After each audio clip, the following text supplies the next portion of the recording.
So to me, maybe it's a little bit with the Republicans too. I think this whole election is a lot like this. Is it kind of a rock and a hard place, and choice of two evils. I mean, either a socialist or a liar in Hillary. There's nothing wrong with socialism. Socialist nations are perfectly happy. Canada's a socialist nation. Switzerland's a socialist nation. That's what I fail to understand, is how a socialist can win so many states. I mean, I really hope to God it's because people don't like Hillary, not because of socialism. People like socialism. People like socialism in America. Social Security is socialism. After the failure of the Soviet Union and watching the numerous human rights... completely different political structure. I've been doing a lot of studying on Marxism.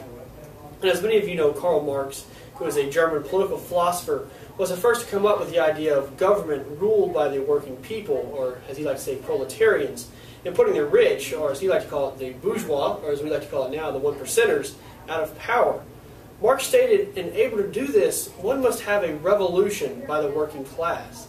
I mean, to me, this is exactly what you've been hearing from Bernie Sanders about the banks and one-percenters, and how we need a, quote, political revolution.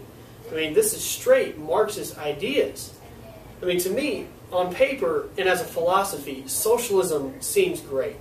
Everybody is completely equal in status. There is no rich ruling class, and we all live in a great utopian society of peace and equality.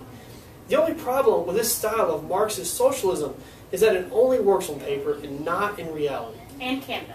In order to have the philosophy work on a large scale, such as here in the United States or Russia, this socialism forms into Leninism and Stalinism, aka communism. It eventually will form into that. The problem is that people are not equal. Some work hard, some are lazy. But you can't have laziness in a communist government or a socialist government. Therefore, you have to force people to work and work jobs that benefit the government, since the government has to purchase all private enterprise eventually, as all businesses will have to go out of business because of these increased regulations.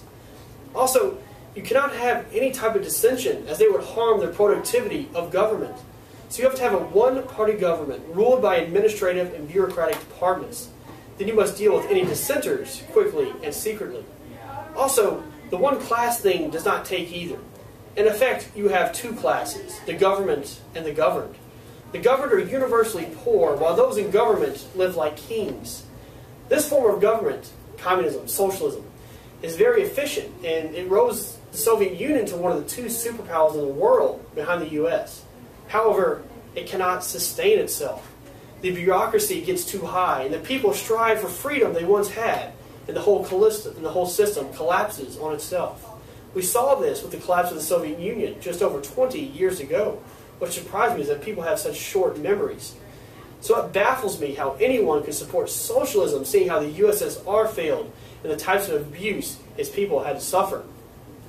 Socialism and liberty do not mix, and we are a country founded on the ideas of liberty and freedom. As the Declaration of Independence says, we hold these truths to be self-evident, that all men are created equal, that they are endowed by the Creator with certain unalienable rights, that among these are life, liberty, and the pursuit of happiness. That to secure these rights, governments are instituted among men, deriving their powers from the consent of the governed. These ideas do not work with socialism, and our great nation, I believe, will fail if we do not hold true to the very values we founded this country on.